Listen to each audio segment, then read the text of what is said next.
Fala galera, beleza? Gravando nosso primeiro programa, nosso programa número 1 do From Brasil Podcast. E, antes disso, só queria deixar um recado para vocês que nós do From Brasil Podcast, a gente nem se responsabiliza, a gente também não está querendo fazer com que você mude de ideia e que queira vir morar em outro país, seja o país qual for, tá? A nossa única ideia é mostrar para vocês histórias reais de pessoas reais, vidas reais e o que elas fizeram e o que impulsionaram ela a tomar esse tipo de decisão. Beleza? E junto comigo aqui hoje, a nossa apresentadora, Desirê. E aí? Beleza? A gente vai estar sempre com a gente, desenvolvendo o podcast. E o nosso convidado mais do que especial, Luiz. A gente é amigo de longa data, acho que nenhuma pessoa melhor para a gente estar iniciando o nosso podcast. Eu acho que o melhor convidado que a gente poderia ter para esse episódio de número 1. E é um cara que, enfim, é um cara ímpar na nossa vida. E daí eu queria mostrar para vocês um pouco a história dele, como é que foi a rotina dele, o que aconteceu até aqui. E a gente vai dar a entrada e espero que vocês curtam esse episódio número 1 e que vocês acompanhem a gente. E é claro que não dá pra gente deixar de pedir aquele jabazinho de sempre, que é deixa teu like, curte, compartilha, manda pros amigos se vão estar ajudando a gente. E a gente vai estar ajudando o canal a crescer, a gente dar continuidade ao projeto e mostrar pra vocês tudo que tem de melhor em relação a morar em outro país. Beleza? Então é isso aí. Pra começar, Luiz, eu queria... Pode chamar de Luiz ou de... Pode chamar teu apelido, o que tu prefere? Qualquer coisa. Estranho, né? Chamar ele de Luiz. É porque eu falei pra vocês, né? A gente se conhece há muito tempo, então... chamar de Luiz é um tanto formal. Mas o nome dele é Luiz Felipe, né? Tá apresentando ele aqui pra vocês. E a primeira pergunta que eu queria te fazer é... Queria que você desenvolvesse pra gente um pouquinho, contasse pra gente um pouco a tua história, aonde você morava no Brasil, pra começar, né? Porque eu te conheço, mas as pessoas que estão assistindo não te conhecem, então elas querem saber um pouquinho mais da tua vida. Aonde você morava lá no Brasil melhor? Então, nascido e criado no famoso Inhoaíba, né? No bairro de Campo Grande. É um subbairro chamado Inhoaíba, no Rio de Janeiro. No Rio de Janeiro. Na zona oeste do Rio. Zona oeste do Rio de Janeiro. Campo Grande acho que vai ser mais fácil. Apesar de muita gente acho que vai confundir Campo Grande com Campo Grande... Mato Grosso do Sul, né? É. Muita gente confunde, porque a referência de Campo Grande é... Mas no Rio de Janeiro, se a pessoa der uma pesquisadinha, vai ver qual é o bairro que é de Campo Grande. Beleza. E... Tá, legal. Morar em Campo Grande, Rio de Janeiro, e o que você fazia lá? Antes de você, óbvio, né, vir morar aqui, o que você fazia lá no Rio de Janeiro? Então, uma introdução meio que básica da minha vida, né? Comecei trabalhando, meu primeiro trabalho, eu trabalhava com meu tio, fazia pipa. Pipa. Pra galera que não sabe, o Rio de Janeiro, a galera solta muita pipa, de repente outros estados, quem tá assistindo a gente vai chamar de papagaio, alguma coisa do tipo, né? Então eu lembro que eu ganhava 1 centavo por cada armação de pipa que eu montava. Então era aquela correria pra ir montando. Quantos anos você tinha? Eu tinha... acho que uns 10, 11, 12, novinho. Por aí. E aí fazia pipa, já fui trocador de Kombi. Então antes de ir pra escola de manhã, saía tipo de 4 até 6, 7 da manhã. Pra galera que não sabe, a gente lá do Rio de Janeiro, né, tem muito transporte alternativo, vamos chamar assim, né? Sim. Esse Kombi que ele falou é algo que substitui os ônibus, os transportes públicos. Sim. É um transporte alternativo. Não só no Rio, né? Eu acho que... Acho que as grandes capitais, capitais do Brasil acho que vai encontrar, né? Só os estados menores talvez não, mas as grandes capitais que sim. Por incrível que pareça, no Pará, em Belém do Pará também se usa esse tipo de... É? Porque pra mim isso era coisa de Rio de Janeiro ou São Paulo, talvez. Lá também tem. Bacana. Interessante. E daí, depois disso, eu trabalhei fazendo limpeza de carro no Lava Jato. Trabalhava, era empregado de um cara que morava lá na rua. Depois disso, abri o meu próprio Lava Jato na casa da minha avó, também lá em Inhoaíba. Depois disso, trabalhei como suporte de informática na Barra da Tijuca, na Barra da Tijuca por 1 mês. Nessa época eu comecei a faculdade também de logística, e consegui entrar para Gerdau. Depois da Gerdau, eu passei para Ipiranga produtos de petróleo. E foi quando eu comecei a meio que abrir os olhos pro mundo fora do Brasil, fora do Rio de Janeiro, né? Além daquilo que você conhecia, daquilo que você estava acostumado a viver. Né? Sim. Eu até conheci algumas pessoas que moravam aqui fora, eram americanos, mas que nunca me despertou o desejo de sair, porque eu conhecia a pessoa, mas não conhecia o que era o mundo aqui fora. Então, quando eu fui para Ipiranga, né? Posto Ipiranga, pergunta lá. A gente já pode ganhar um patrocínio aí, ó. Aí eu comecei o pessoal lá viajava muito e tal, né? O pessoal mais descolado também. Então foi quando eu comecei quero também viajar e ver, né? Aí primeira vez que eu decidi vir aos Estados Unidos, eu vim pra Disney, né? Vim pra Disney, vim a Nova York.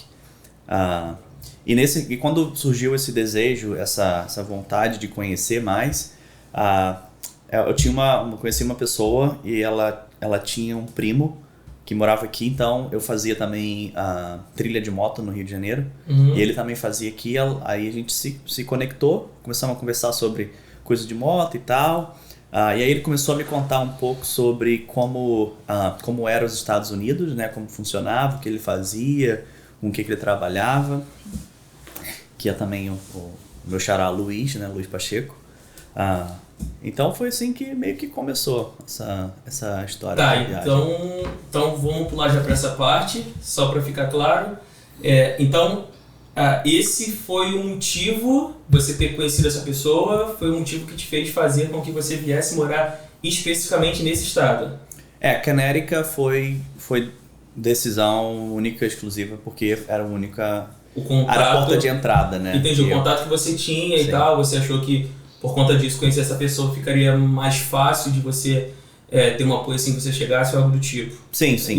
Era meu único ponto de referência, vamos dizer.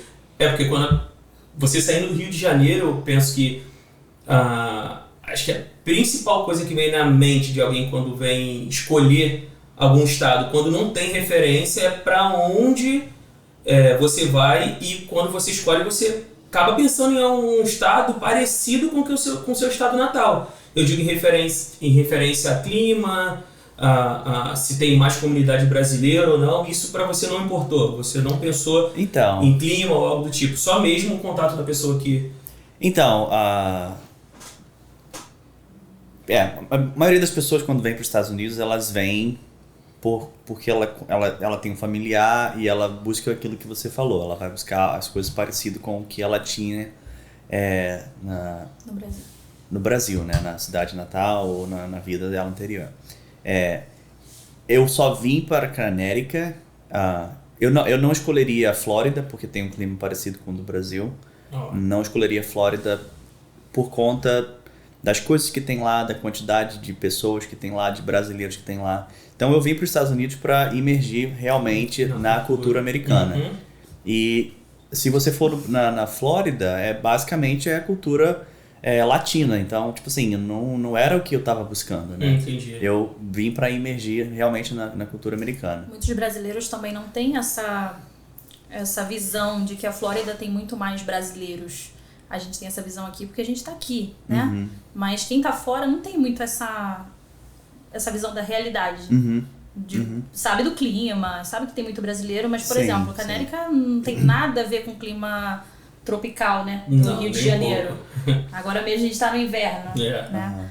E a pessoa não tem essa visão. E aí eu queria saber, no caso, além disso, né? O que que te motivou ainda mais Connecticut, especificamente? Você já sabia dessa questão em relação à Flórida? Sim, você pesquisou antes? Sim, quando eu vim para Connecticut, quando eu decidi vir para os Estados Unidos, eu fiz algumas considerações. Eu não sou muito... o Rio de Janeiro é muito quente e eu sempre, vamos dizer que sofri muito com calor, porque eu sinto muito calor. Aqui vocês estão com frio, eu já estou pedindo para abrir a janela, porque tá calor. Primeiro motivo, eu não ia pra Flórida por causa disso. E aí eu comecei a comparar, né? Califórnia, prós e contras de ir pra Califórnia. também tem muito imigrante, é do outro lado do país, aí começa, aí tem terremoto, aí tem queimadas, aí eu fui fazendo o pros e contras, né? Aí, por exemplo, na Flórida tinha muito furacão, né? Sim. Mais pro norte, centro-norte do país, era muito frio, né? Aí quando eu vim para os Estados Unidos a primeira vez, eu fui para a Flórida, e saía de manhã de casaco, era um friozinho, e aí eu ia para os parques e ficava calor, normal, um clima não tão quente quanto o do Rio, mas um clima agradável, vamos dizer, né? E aí, quando eu vim dirigindo da Flórida para Connecticut. Então eu fui vendo a mudança de temperatura. Quando eu cheguei aqui, tava frio, muito frio, né? E aí eu falei, opa, gostei. Ficou um pouquinho mais fresco, gostei, né? Só que outra coisa que eu admiro, e é por isso que eu vivo em Connecticut ainda, é porque aqui a gente tem as 4 estações, realmente bem definidas, as 4 estações, né? Frio é muito frio, aí tem a primavera, tudo começa a florir e tal, começa aquele clima agradável. O verão também fica bem quente, né? A gente sabe que fica bem quente, aí começa a voltar, né? Começa a esfriar um pouquinho, aí as folhas começam... igual, as folhas caem no quintal. Sandy Júnior. E aí, tipo assim, aqui você vê as 4 estações realmente, né? Na Flórida, você vai lá, é tudo verde, tudo igual, todo ano, o ano todo. Então, tipo assim, não tem a beleza que tem aqui em cima, né? Entendi. O outro ponto, porque eu escolhi Connecticut, é um ponto porque tá entre Boston e também entre Nova York, né? Pra Flórida são apenas 2 horas e meia, 3 horas de voo, né? E são voos diretos também daqui para o México, são voos diretos. Daqui para o outro lado do país seriam 6 horas de viagem de avião, né? 4, 5, 6 horas de viagem. Então eu decidi Connecticut porque... É bem localizado. É bem localizado, Em relação ao estudo, por exemplo, a gente está do lado das 2 maiores faculdades que tem nos Estados Unidos, né? Harvard e Yale, em Boston, né? Do lado. Nova York, uma das maiores capitais do mundo também, onde que turistas do mundo inteiro saem para visitar Nova York. Você tá, sei lá, quanto tempo de carro? 1h30, 2 horas daqui a Nova York. 2 horas estourando para Nova York de carro.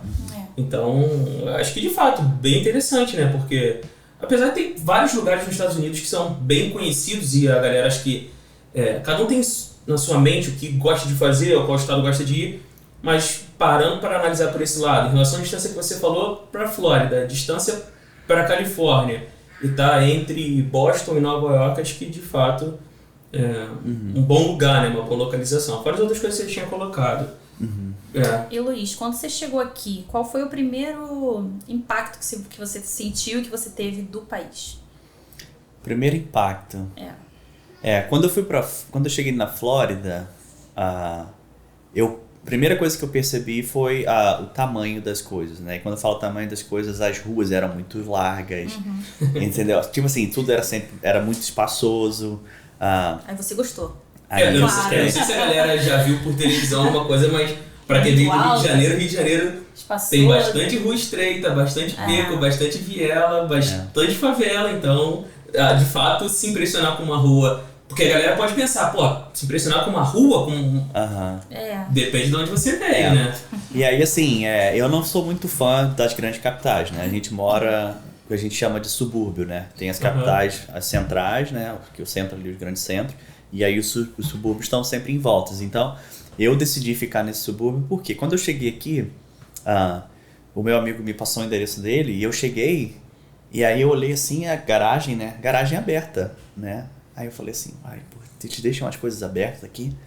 E aí ele falou assim, aqui dorme aberto. Eu falei, como assim dorme aberto? Mas tem coisa de... Não, aqui é uma rua que passa pessoas, carros, normal, não é uma rua isolada, não tem segurança, não tem muro, não tem câmera, não tem essas coisas.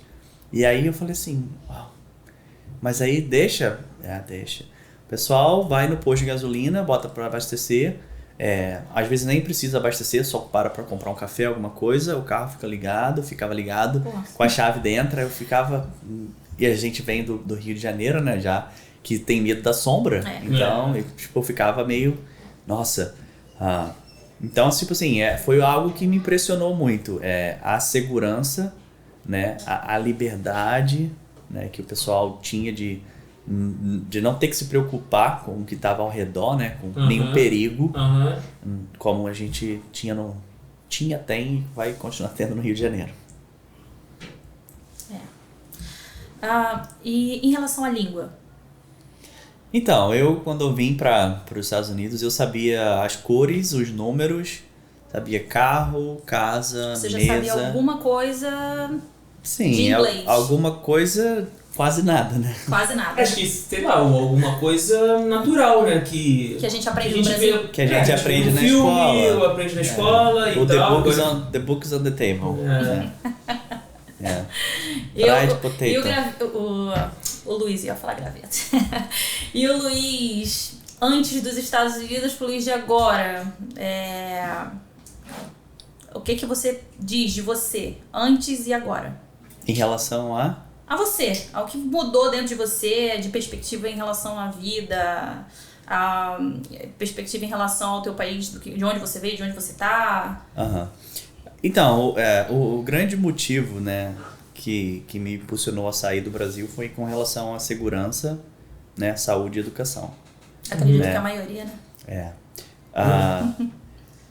Eu diria que nem toda a maioria, né? Tem muita gente que vê e entende os Estados Unidos e acha que vai vir pra cá pra ficar rico só, né? Vai vir aqui e vai ganhar dinheiro. Ou que vai pegar o dólar ali na árvore. Não é assim, né? Não é assim. É uma realidade que um mito, né, que o pessoal criou aí e fica uma coisa que fica dentro da cabeça deles, uma imagem errada, que não funciona assim, né? A pessoa que eu era antes, eu era uma pessoa mais preocupada, né, com tudo isso, apreensivo com relação a tudo isso. E agora eu acho que eu mudei, eu diria que eu mudei completamente em relação a isso, uma visão. Hoje ele é um American Boy. É porque assim, é igual você falou, quando você sai de um país e você vai morar num outro país, muita gente não faz isso. A gente pode falar por experiência própria, pelo que a gente vê. Mas de fato, quando você vai para um país e você quer viver um pouco daquilo ali, da cultura daquele lugar, não tem como, eu acho, você ser 100% a mesma pessoa. A começar pela língua, pelas práticas. Carioca, muita gente no Rio de Janeiro, vocês são pais, você sabe disso. Muita gente não prende o seu filho no banco de trás do carro, porque a qualquer momento você pode ter o seu carro levado e o seu filho fica preso no banco de trás do carro e você não consegue tirar. Eu não vou nem dizer em relação a outros estados, porque eu não tenho propriedade para falar isso, eu tô falando em relação a Rio de Janeiro. Inclusive histórias, né? Exato, enfim, João Hélio foi uma das mais famosas histórias dessa do Rio de Janeiro. Infelizmente não teve tempo hábil para isso. E aqui, por exemplo, a gente acostuma com cinto de segurança de uma forma que isso era para ser normal em qualquer lugar. Né? Então, tipo assim, quando você fala de uma pessoa, do que você era para o que você é, né, entra tudo isso aí na tua caminhada, na tua jornada, e você acaba... isso não vira mais só eu estou fazendo porque tem alguém me olhando ou vai ter um policial ali na esquina. Isso acaba virando parte de você, do seu dia a dia, né? Eu diria que para alguns, né? Porque muitos, e eu diria talvez 95% das pessoas, vêm para cá e continuam vivendo a mesma coisa que viviam no Brasil, né? Sim. Mas a gente tá falando um caso de você e de pessoas que vêm para se introduzir, na cultura do país que ela tá, né? Sim. Não provavelmente vindo aqui nos Estados Unidos, mas enfim, qualquer país que a pessoa... Pelo fato dele ter vindo, que eu achei interessante também ele falar toda a história dele desde quando ele tinha 10 anos, quer dizer, você já tem um currículo de um cara que busca, de um cara que vai atrás desde os seus 10 anos, né? Você não simplesmente chegou aqui nos Estados Unidos e virou um trabalhador. Agora eu sou uma pessoa que vou atrás, aprendi a bater um prego, aprendi a fazer isso. Não, você já tem um histórico, né, desde o Brasil, que você vem correndo atrás disso. Hoje, tudo que você construiu é fruto do teu trabalho de, vamos dizer, de anos, né? Sim, é uma casa que foi sendo construída. Aqui foi uma oportunidade de você jogar a semente na terra boa e frutificar. E pegando o gancho de segurança, que você tocou nesse assunto, que foi um dos principais aspectos, né? Você fica impressionado com a garagem aberta, com coisas de valor ali dentro e tal. eu sei e eu percebi também, não pude deixar de perceber pelo volume da sua camisa, que você tá armado.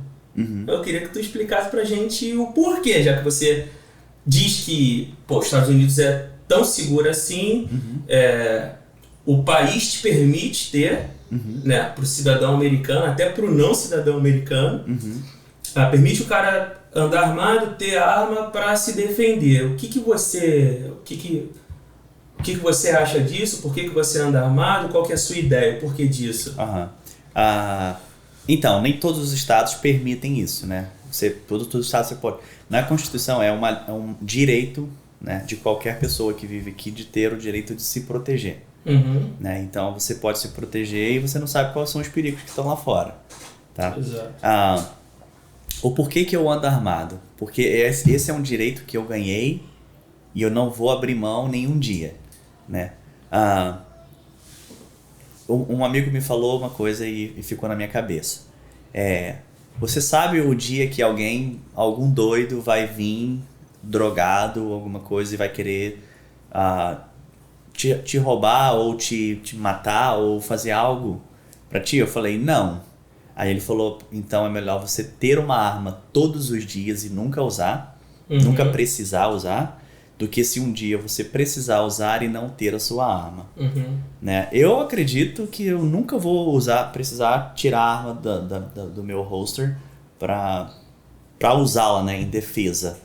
Mas eu gosto de ter. Entendi. Né? Por uma situação atípica. Uma situação atípica, né? Por exemplo, pessoal... alguém vai num restaurante, alguma coisa, e se altera e coloca em risco a minha vida e a vida de outras pessoas.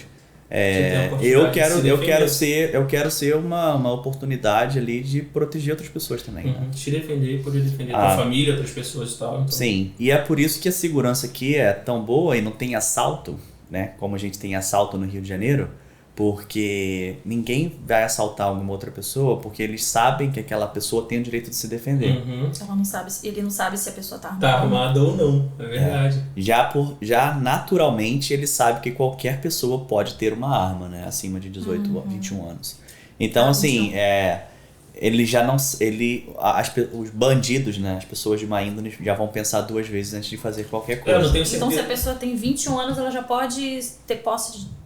Sim, ela pode ter, tirar o porte para portar arma, né? Okay. A licença para poder portar arma. Alguns estados você nem precisa, você vai lá e só compra mesmo se você for cidadão. Interessante. Não tenho... Na Flórida você só precisa ter a identidade e você vai lá e compra. Eu não tenho certeza absoluta em relação ao dado, mas parece que no Texas é o estado do país que tem o menor índice de estupro, por exemplo. Porque as mulheres andam armadas, né? Então, sim. Bom, mas isso é uma questão... Porque a maldade humana, independente da violência, por exemplo, do Brasil que a gente estava falando, ela circula no mundo, né? Exato. Ela tá dentro de cada um. Não vai existir. Talvez a gente não saiba com tanta frequência, não escute tanto, mas eu acho que acontece e tal. Tem esse tipo de crime, a gente vê, talvez crimes até que no Brasil não ocorrem com tanta frequência, a gente vê alguns crimes... em escolas e tal, ou coisa do tipo, que no Brasil não tem tanta frequência, que já aconteceu mais do que no Brasil e tal. Mas no Brasil, vamos lá, a minha opinião, né? Não acontece primeiro, porque ninguém consegue ter dinheiro para comprar uma arma, correto? Quem consegue ter dinheiro para comprar uma arma não vai deixar a arma em casa, né? Ele vai andar com a arma 24 horas, são os policiais, os bombistas, essas coisas, né? Então, assim... aqui é normal o pessoal fazer coleção, então tem muita, né, oportunidade. E não é todo dia que alguém entra na escola matando, então isso aí já passa a ser um problema psicológico. Né? Mas no Brasil, se todo mundo tivesse acesso, esse número aí de entrar e matar um monte de gente na escola seria gigantesco. Né? Se juntar todos os ataques, vamos dizer, né, que tiveram escolas aqui, no Rio de Janeiro morre a mesma quantidade de pessoas, praticamente todo dia, né? Exato, acho que sim. Agora, mudando um pouco de assunto em relação à segurança, vou voltar para o teu início aqui. beleza, teve alguém para te apoiar, pro estado que você escolheu, chegou nos Estados Unidos, desceu do avião, pisou a primeira vez em Canérica, e aí, e agora? O que você precisou fazer nos teus primeiros... Da mesma forma que você contou pra gente um pouco da tua vida lá no Brasil, o que aconteceu no Brasil, o que você já tinha feito antes, e chegando aqui, de fato, vamos dizer, o início da tua jornada pro sonho americano, vamos dizer assim. Então, cheguei, meu amigo foi me buscar no aeroporto, né, e aí a gente chegou pra começar a procurar, beleza, onde eu vou ficar. Então, fomos procurar apartamento, até aluguei um apartamento numa área muito ruim de Hartford. Muito ruim, muito ruim. Gueto mesmo. Não, mas é bom ou é ruim? É ruim. Assim, não, os Estados Unidos é bom ou é ruim? Os Estados Unidos é bom, muito bom. Mas tem áreas ruins, né? Mas assim, as áreas ruins nada me aconteceu. Era só ruim pelo ambiente que tava ali ao redor, que não era o meu ambiente. Mas tu diz em relação ao quê? Sei lá, sujeira? Sujeira, né? Vamos botar grau de estudo e educação das pessoas que viviam naquela área. Entendi. Então, tipo assim, foi aonde eu consegui, a área que eu consegui affordable, mais barato. ter acesso para pagar, né? Preço mais barato, entendi. Ter acesso para pagar. E aí... inglês para falar em português? Mudou, acontece. Mudou. Não, aí tinha que achar lugar pra ficar, achei lugar pra ficar, aí esse meu amigo já me conseguiu um trabalho por baixo da mesa, que a gente chama aqui, né? Porque, vamos lá, então vamos pra história toda, né? Quando eu vim com visto de turismo para poder fazer a troca pro visto de estudante. A minha ideia era aprender o inglês, né? Ter acesso a alguma universidade, alguma coisa, para depois conseguir um sponsor, um patrocinador para poder fazer o processo do meu documento e tudo isso. Então aí eu esse meu amigo conseguiu um trabalho com um camarada, e eu trabalhava na Ipiranga, sentadinho na cadeira, ar-condicionado, né, roupinha social, não sei o quê. Então, para ficar claro pra galera, você não era frentista do Posto Ipiranga, você trabalhava... Não era frentista do Posto Ipiranga, eu trabalhava... na Ipiranga, a primeira coisa que eu na cabeça da galera completa pra mim, 4,50. Eu trabalhava na Matriz, no Rio de Janeiro, São Cristóvão. Então eu trabalhava na área de logística lá. Então, foi uma mudança completa, uma mudança da água pro vinho, vamos dizer assim, né? Cheguei no meu primeiro trabalho, o cara falou assim, a gente tá fazendo um trabalho num prédio aqui, são um prédio 3 andares, né? Então a gente tá tirando o material do 4º andar, que tinha que passar pelo um hatch door, que é só uma porta que levanta assim, né? Aí botava uma escadinha de subir de degrau, e aí enchia o balde, com os bricks, que tava tirando os bricks de cima, colocava no balde e tinha que descer. E aí eu tava nesse trabalho com mais uns 2 ou 3 hispaninhos, né? Pessoal da Guatemala, que a gente fala hispaninho. Então, aí, cara, tinha que pegar aquele balde, 2 baldes bem pesados, descer 3 lances de escada, jogar dentro do dump, voltava, subia. Aí enchia, voltava. Fiz isso por um dia. A minha mão sangrava porque era muito pesado. Muito pesado. Então eu não estava acostumado, não sabia. Primeiro dia cheguei, então já fiquei zoado, né? E para ganhar uma merreca. Que, nossa, até para receber foi ruim, mas anyways. Então aí comecei a fazer isso. Aí depois consegui um outro trabalho com outro cara para fazer calha, né? Calha, instalação de calha de chuva, né? Nas casas. Aprendi um pouco desse trabalho. E aí, nessa época, eu até fiz uma proposta, né, pro cara que era meu chefe na época. Falei, cara, eu tenho algumas habilidades, né, com o negócio. Eu tô aprendendo aqui, pelo que você já me colocou de responsabilidade, parece que você confia no meu trabalho. Por que a gente não faz esse negócio crescer junto, né? Você ganha, eu ganho, todo mundo ganha. E aí o cara falou, né, você, como todo brasileiro, cabeça dura, né, que a maioria é assim, né, as pessoas vêm pra cá e aí vieram em diferentes momentos, diferentes épocas, diferentes condições, e eles acham que tudo que eles passaram de ruim todo mundo que vem depois deles tem que passar da mesma forma. Entendi. Né? Ele falava, você chegou ontem, cara, você já quer sentar na janela?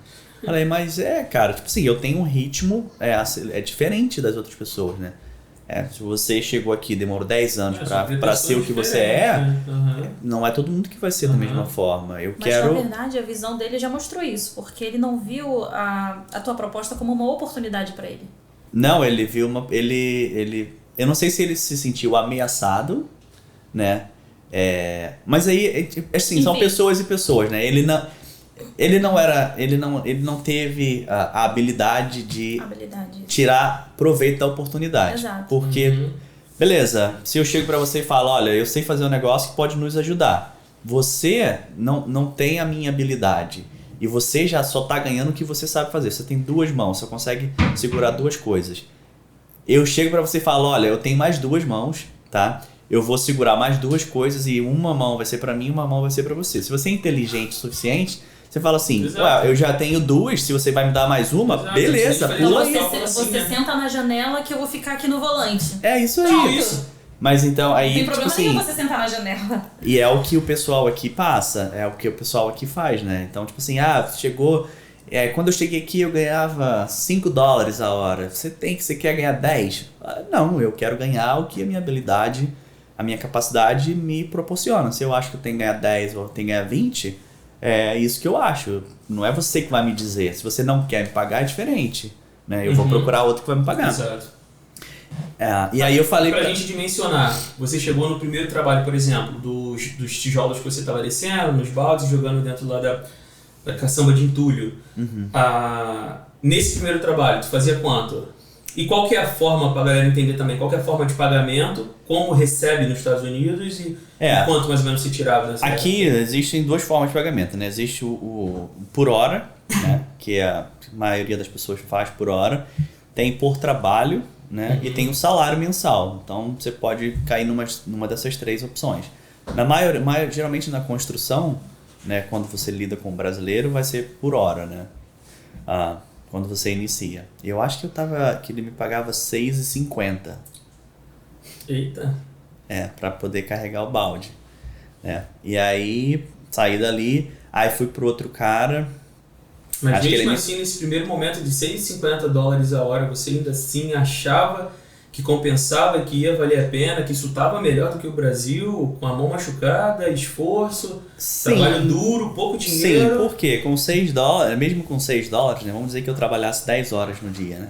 Eu pegava $60 e eu podia ir e comprar um telefone celular com $60 se eu quisesse.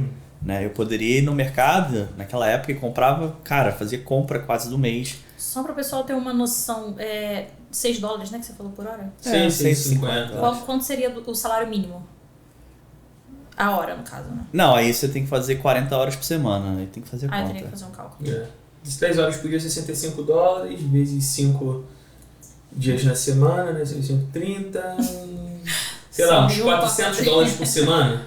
300, 400 que era. Para esse trabalho, mas eu só fui um dia.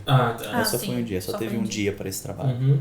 E aí logo comecei no outro. Aí no outro eu acho que era 9 ou 10, né? Aí passou para 14, aí eu falei, 14 não tem como, você me deu cargo de gerente, né? Eu sou responsável por 2 caras, aí você me cobra para ensinar. E aí eu falei, tipo assim, a proposta é essa, se você quiser a gente faz a empresa crescer junto ou não vai dar pra mim. Aí ele, muito orgulhoso, né, falou assim, então beleza, você pode procurar outra coisa. Eu falei, então tá bom, tô procurando outra coisa. E aí, é uma época de feriado, né, essa é uma história até engraçada. E aí eu consegui um emprego numa pizzaria, né, que era uma pizzaria de um turco, né? Tinha um brasileiro que trabalhava lá. E eu consegui emprego lá para trabalhar na pizzaria fazendo entrega. Aí nessa pizzaria, eu já tinha um carro, né? Um Honda Civic, era 2005, eu acho, quando eu cheguei aqui. Não, eu comprei o carro era 2005, eu cheguei aqui em 2015? 2015. Eu comprei um Honda Civic 2005 ou 2002, agora eu não me lembro. Eu sei que o carro tinha 260 mil milhas. Bastante. Né? Era um carro manual, todos os carros aqui são automáticos, eu comprei um carro manual, porque era mais acessível. Na época eu paguei, acho que foi $1.600 ou $1.800 no carro. Mas é um carro que é um carro resistente, né? A gente sabe que é um carro muito bom, que dura para sempre. Então aí comecei a entregar pizza, aí nessa pizzaria eu já fazia 100 a 120 reais por dia, né? Reais ou dólares? Dólares por dia. Tá a cabeça no Brasil, né? Já tô com a cabeça lá na bolsa de valores já. Aí fazia 100 e pouco por dia, né? Aí, pô, na semana já tava fazendo assim, 1.000, 1.200, tinha semana que fazia 1.500 numa semana entregando pizza. É um pulo, né? Porque do primeiro trabalho que a gente questionou em relação ao valor por semana, a gente fez uma continha aqui em torno de entre $300 e $400, pular para 1.200, 3 vezes mais por semana. Então tu passou a fazer por semana basicamente o que no primeiro trabalho o cara queria te pagar por mês, quase. Basicamente, é. Exato. E ele não teve medo, né? Também. E entregando pizza. E aí eu comecei a entregar pizza nesse lugar. Por que eu comecei a falar sobre isso? A evolução do teu... Tá, não, aí beleza. Aí foi quando eu comecei a aprender um pouco de inglês também, né? Porque tinha brasileiro, né? Só que a atendente, ela era americana também. Então tinha que... E o dono era turco. Ele falava muito mal inglês, mas tipo assim, tinha que começar a me virar. Eu tinha que entregar pizza, né? Então eu comecei a me expor um pouco pro inglês. Saí dessa pizzaria... e detalhe, aí nessa pizzaria eu trabalhava, era de 11 à meia-noite. Então eu trabalhava, tipo, 12 horas por dia, né? Puxado. Todos os dias. Mas, tipo assim, valia a pena. Comia de graça na pizzaria, bebia de graça. Mas ficava lá o dia inteiro e só tinha o mesmo custo da gasolina, né? Do carro, para as entregas. E aí eu tentei reduzir um pouco a quantidade de dias que eu fazia nessa pizzaria. Na verdade, eu fazia 4, 5 dias, né? Aí tentei reduzir para 2, 3. E aí eu voltei a pegar trabalho na construção, para poder aprender sobre a construção. Então eu comecei a fazer alguns outros trabalhos. Pegava trabalho na construção durante o dia e entregava pizza à noite. E foi nesse ritmo aí para juntando dinheiro. Depois troquei para uma outra pizzaria, que é a pizzaria onde o Franco trabalhava, era o dono, né? Americano também. Brasileiro também. E o Franco, ele era meio um pouco parecido comigo, né? Meio sonhador e com visão de negócio, né? Entendi. Ele já falava inglês muito bem e tal, já estava com a pizzaria já, sei lá, 10, 15 anos, né? Tinha bastante tempo que ele tá aqui. E aí foi um cara que meio que me impulsionou, né? Começou a me dar um pouco as direções para como eu poderia abrir. Até a gente até tentou fazer uma parceria no começo, mas ele era muito preso na pizzaria. E aí não conseguiu. E aí eu tive que aprender o inglês e tocar, a começar a empresa sozinho, né? Então eu entregava pizza, comecei a minha empresa, né, fazendo limpeza de calha e conserto, essas coisas pequenas, juntando dinheiro, trabalhando em 2 lugares, juntando dinheiro. Aí fui comprando as minhas coisas, meus equipamentos, minhas ferramentas, máquina, caminhonete. E aí foi desenvolvendo e... Então você tinha uma jornada dupla de trabalho. Na verdade tripla, né? Tripla? Eu esqueci de falar que eu fazia limpeza de restaurante na parte da noite. Então 4, 5 horas da manhã, né? Antes do restaurante abrir às 8, 9, eu tinha que ir lá todos os dias, 6 dias por semana e fazer a limpeza.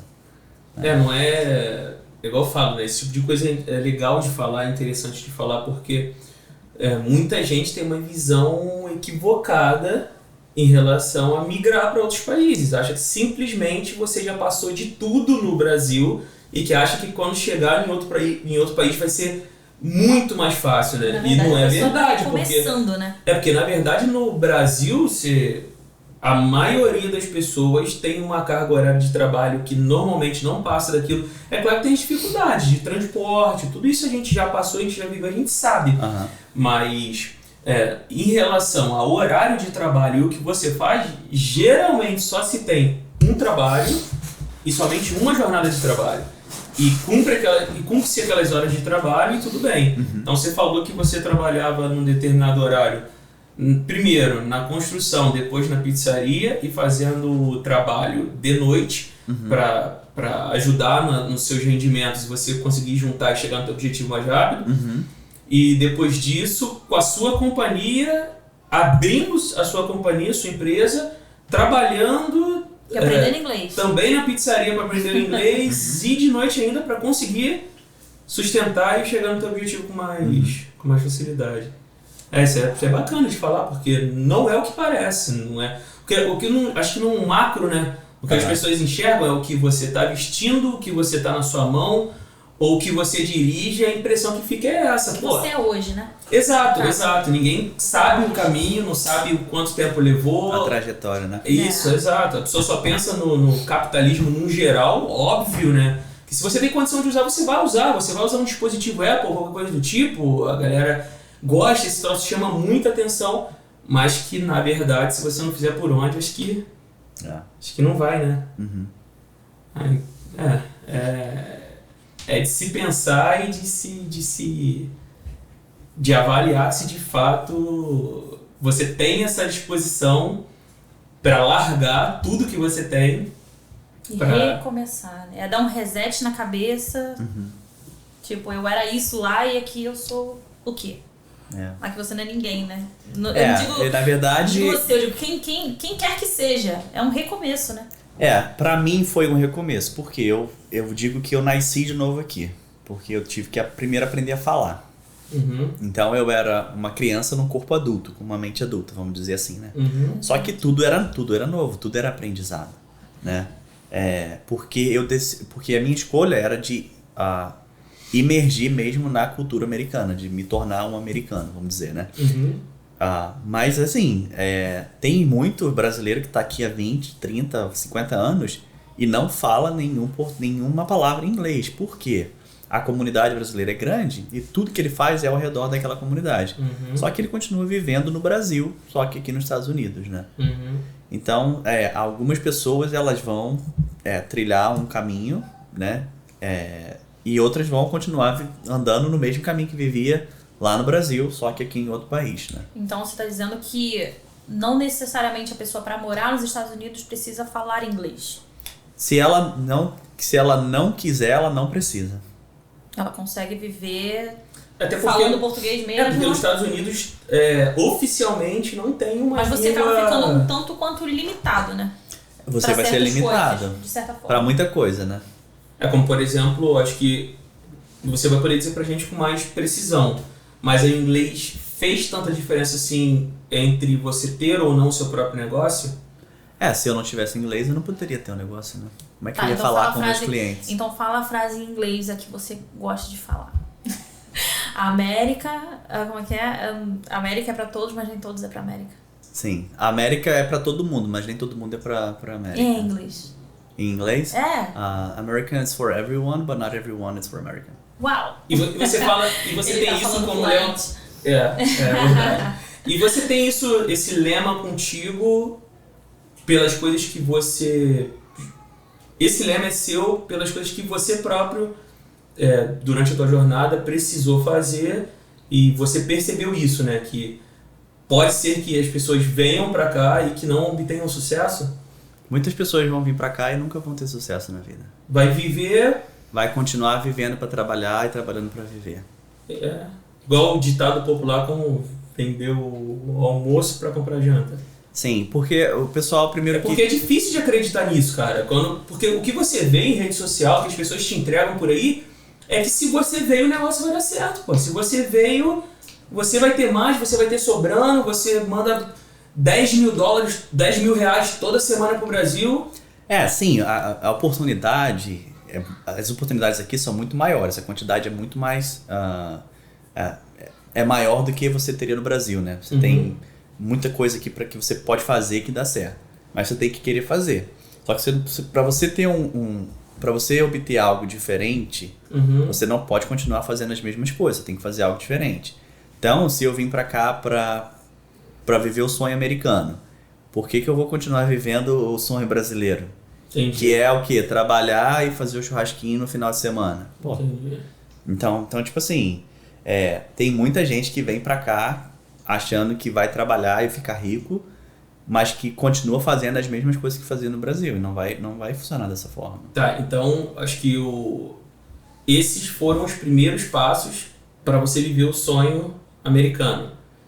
Aprender a falar inglês com construir a sua companhia, você acha que esses foram... A primeira coisa que eu fiz para viver o sonho americano foi mudar para os Estados Unidos, certo? E quando eu falo Estados Unidos, foi mudar para os Estados Unidos e não para uma comunidade brasileira, né?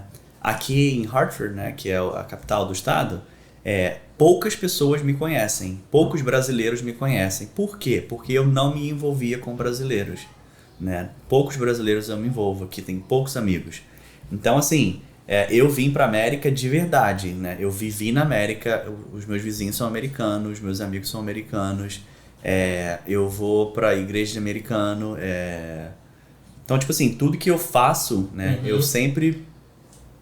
Eu faço o que eu faço nos Estados Unidos, eu não mudei pro Brasil. Exato. Né? Eu vou num restaurante brasileiro? Vou num restaurante brasileiro. Eu vou numa igreja brasileira? Ia, né? Não vou mais. Mas, tipo assim, eu decidi mesmo mudar de vida, mudar de país, né? Mudar de cultura. De fato. Claro, a gente também não tá criticando quem tem, né, o viés brasileiro. Não, quem mas quer... a questão foi que você quis imergir na cultura americana. Sim, né? Ninguém vai nunca viver o sonho americano vivendo as coisas do Brasil. Exato. Entendi. Entendeu? O sonho americano é pra todo mundo, existe, tá lá. Porque aqui você trabalha, faz por onde, né? Se você fizer certo, você vai conseguir alcançar. Só que a mentalidade, a cultura brasileira... Você tem que sair daquela zona de conforto, né? Você da tem que sair língua, daquela zona de conforto. do costume, da cultura. Exatamente. E mesmo depois desses... Quantos anos de Estados Unidos? 2015 para 23, 8 anos. 8 anos.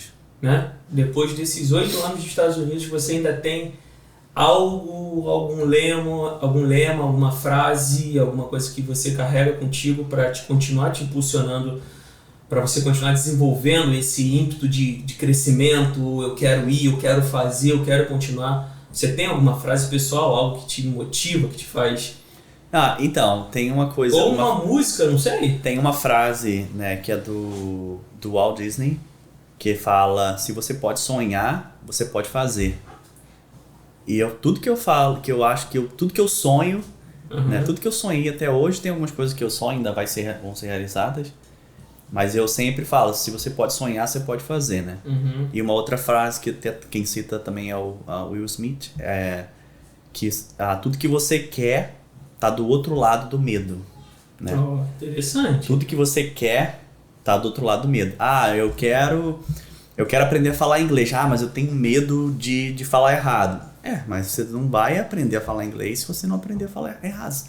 A criança cresce e ela vai falar errado no começo, ela vai acertando.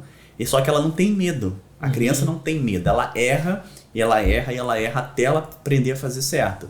Então é uma frase que eu também uso, né, na minha vida. Eu vou errar, sim, posso errar 10 mil vezes, mas se eu cair 10, eu me levanto 11, porque eu tenho que continuar ali até acontecer. Acho que essa frase enquadra muito bem, porque acho que é o primeiro passo, né, para você tomar essa decisão de migrar, de morar em outro país, de fazer... de pegar um avião quase que literalmente para o desconhecido... Né? Não é uma decisão fácil, né? Você deixa, por mais que você tenha muitos contras, por mais que você tenha vivido certas coisas no seu antigo país que tenham te impulsionado para isso, o novo dá esse medo, né? E deixar justamente esse medo, atravessar essa barreira, né? Acho que é uma das coisas que acho que acaba que pega. Porque no Brasil você já conhece as dificuldades, você já sabe o que te espera, você já sabe. Agora você ir para um outro lugar, um outro país, uma outra língua, você não sabe o que realmente te espera ali, as dificuldades reais que aquilo ali vai te trazer, né? O pessoal fala no Brasil, né? Cara, você é muito corajoso de ter ido para os Estados Unidos, não conhecia ninguém, não tinha família, não falava a língua. Eu falo, cara, corajoso é você que tá aí ainda, cara. Porque viver todo dia o que você vive aí no Brasil, aí no Rio de Janeiro, você é o corajoso e eu sou o medroso. Eu fugi daí para algo que, ainda que pareça muito complicado, muito difícil, cara, é infinitamente melhor do que o que vocês vivem. Eu já ouvi, você falou uma parada interessante, eu já vi algumas pessoas falando sobre isso e dizendo até como ato de covardia alguém que migra para outro país. Já falaram isso para mim, né? E geralmente esse tipo de coisa não vem nem do desconhecido, alguém, um hater, alguém que te manda um troço desse, não. Você escuta até de pessoas próximas a você, que foi no meu caso, né? Falar daí é fácil, você você foi covarde, você foi embora, pô. Pra quem foi embora é fácil. Você leva isso pro pessoal, alguém já falou, tu já ouviu, e você acha que de fato é um ato de covardia quando você não vê mais saída no seu antigo país e você, eu vou embora, vou migrar, vou tentar vir em outro lugar. Você enquadra isso, sua opinião, né? Interessante. Como ato de covardia ou... Não, covarde é o cara que tá dentro da caixinha lá e tá com medinho de encarar o mundo de verdade do lado de fora, né? Eu estava inconfortável. Inconfortável? Não, não estava confortável. Não estava confortável. Estava incomodado. E eu não queria viver o medo, né, de viver no Brasil com as dificuldades que tinha com tudo aquilo.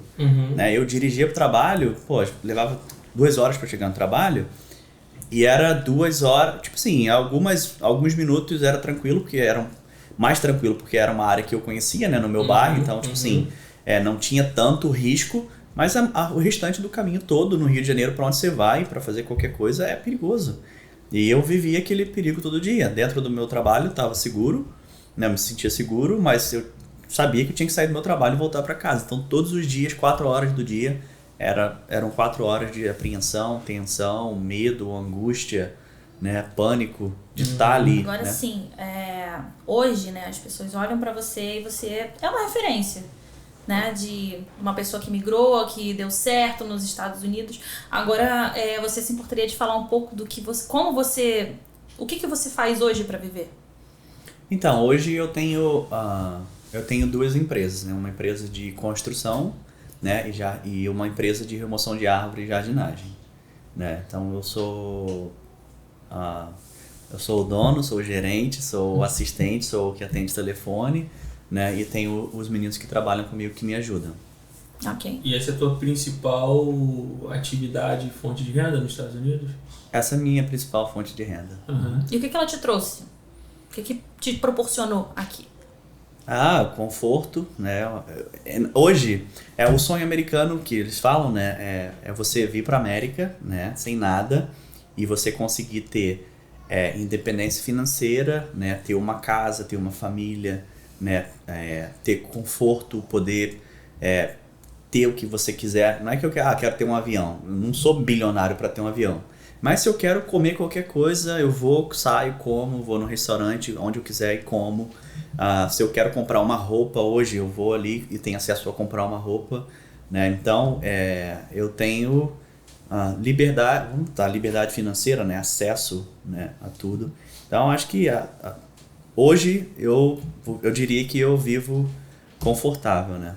Muito confortável. Então, você tem liberdade financeira, você tem segurança, o que te proporcionou a tua vinda para cá? Segurança, saúde, educação, né? Educação que eu falo, assim, meus futuros filhos, né, vão ter educação, sim.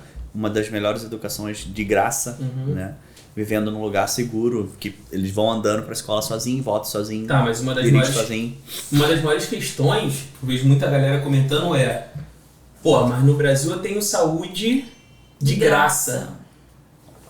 Beleza. Tem de graça, não funciona, né? E o que você precisa fazer para ter direito à saúde aqui? De fato é isso mesmo que se fala? Tudo que você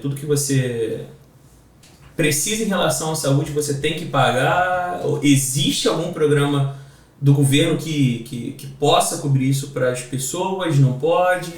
Eu não sei muito bem. Eu, graças a Deus, nunca precisei usar médico, né, quando eu não tinha seguro ainda.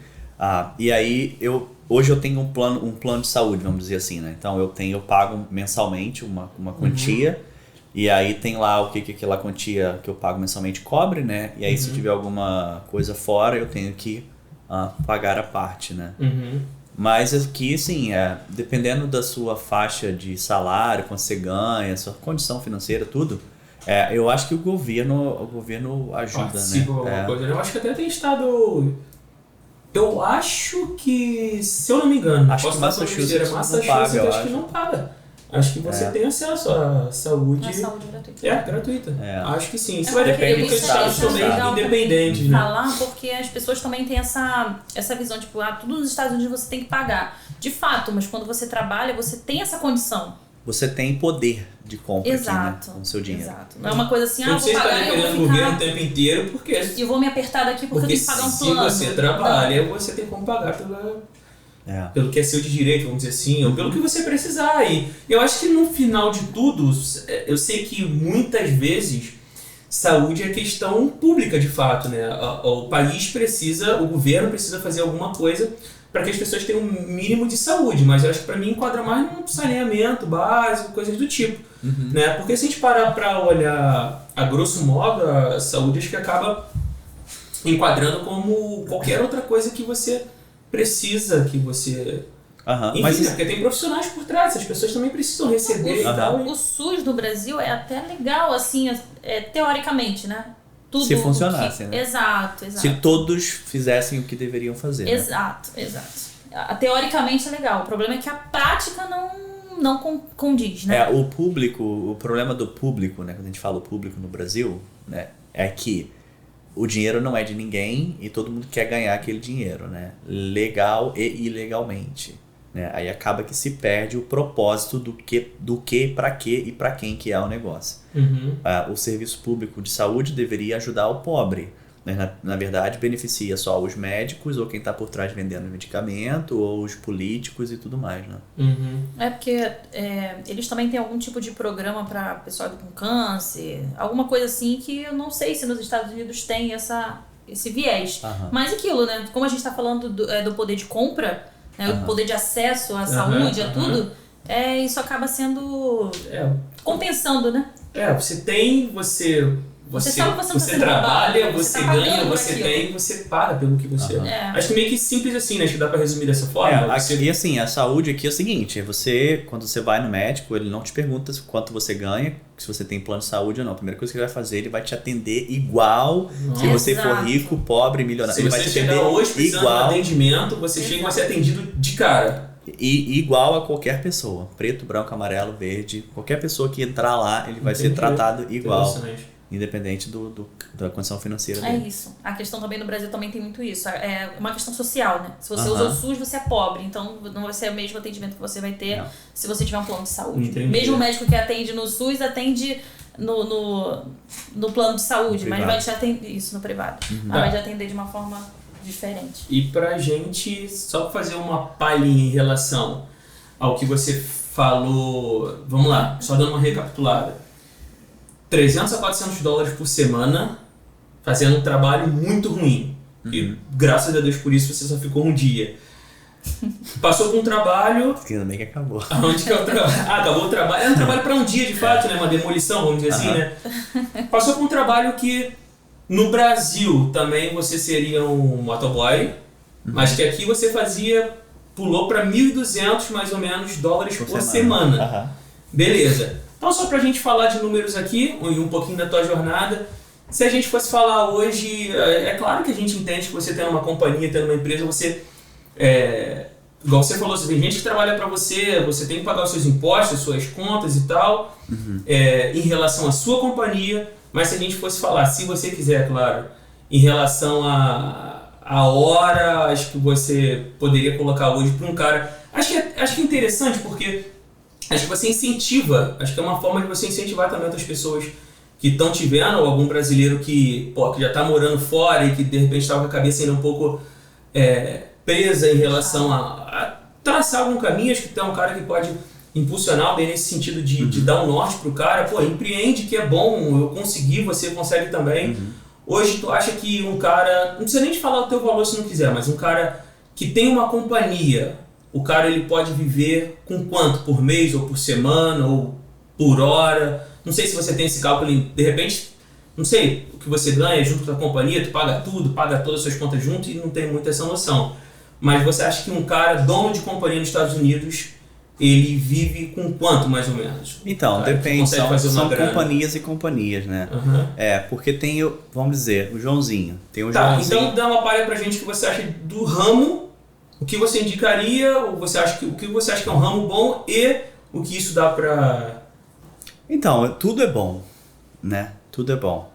Mas eu não sei como responder.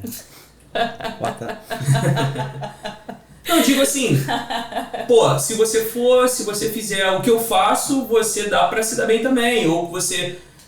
Não, se você fizer exatamente o que eu faço, vai dar certo em qualquer lugar. Você muda 1 hora daqui, da onde eu tô, pro outro lado ali, você não vai ser meu competidor, você vai fazer, se você fizer tudo o que eu fiz, né? Se você desenvolver as habilidades que eu tenho, né? E assim, ser dono de uma companhia não significa... Como é que eu vou botar? Primeiro, eu tenho que ser bom no que eu faço, né?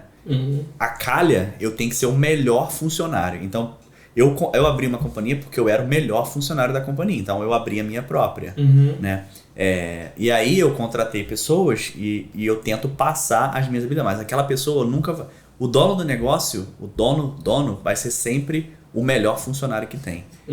E quando o pessoal fala, pô, você é só dono de companhia, não faz nada o dia todo. Não, eu acordo 6 da manhã e eu durmo 10 da noite e o telefone toca quando eu tô dormindo também. Eu trabalho 24 horas, meu trabalho é 24 horas por dia, basicamente, né? Porque não é, igual, por exemplo, se você é enfermeiro, o meu trabalho é de 8 até as 5. 5 horas, acabou, não tenho mais responsabilidade nenhuma. Entendi. Não é a mesma coisa. Entendi. Então, tipo assim... Tem que ter disposição.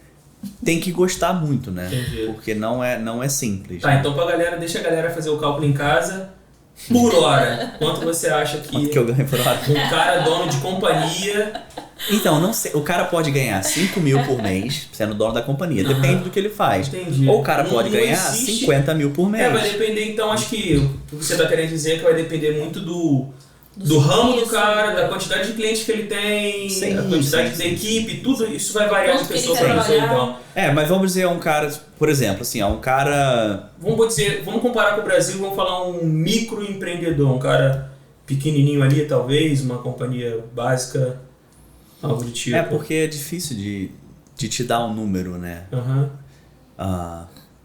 Básico para um cara que tem companhia, não sei, 5, 10 mil, 15 mil, 20 mil, 30 mil.